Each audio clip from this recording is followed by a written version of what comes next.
What's up, everybody? This is Jason from Jason's Exotic Reptiles, and today I'm going to talk to you guys about my breeding year this year, and let's see how we can go. So I mentioned in my previous video that I don't think this is going to be a very good year. I'll give you the reasons why, and I'll tell you what I could do to prevent it and how I'm going to try to salvage it.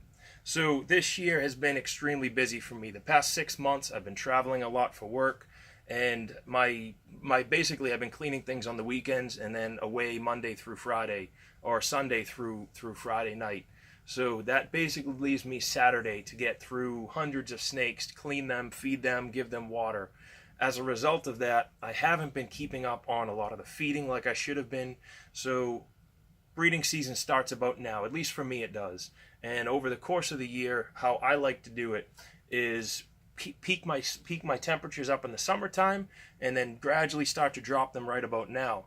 During that peak, I should be feeding these snakes weekly, every bi-weekly, looking at gauging the snake, checking them out, seeing if they need more food, less food, and really just getting the weight on them to keep them nice and healthy. I should be keeping those temperatures high and monitoring them daily, and all this stuff that I haven't really been able to do. Feeding them, being home one day a week, it's very difficult to feed them. So I get through cleaning, I give them food, I give them sparing food, I look through the racks, I say, okay, these guys need food, these guys can go another week, and I haven't really been able to pay enough attention to the snakes like I wanted to.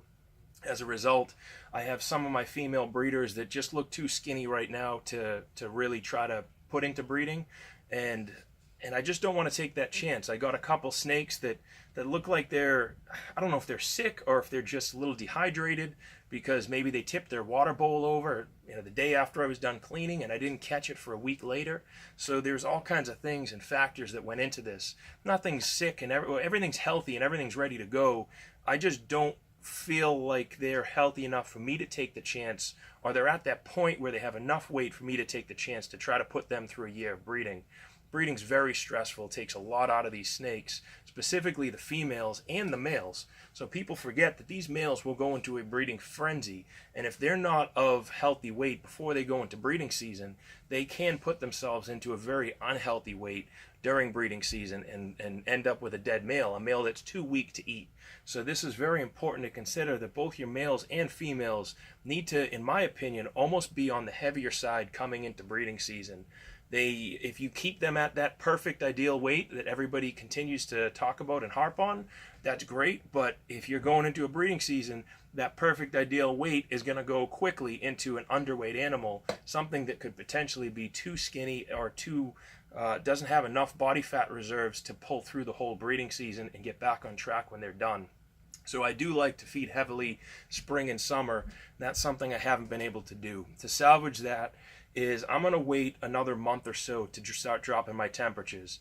As a result, I may lose some of the females that I could have bred, but it's going to give me healthier animals overall. And if I don't have a good year, I don't have a good year.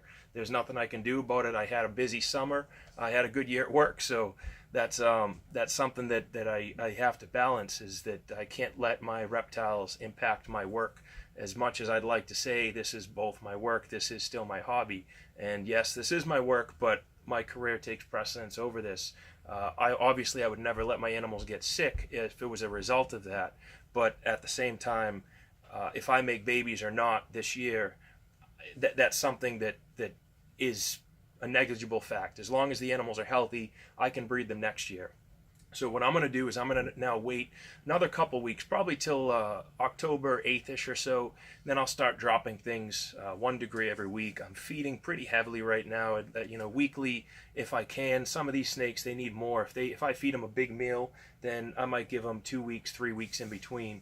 But I'm definitely feeding them heavily now.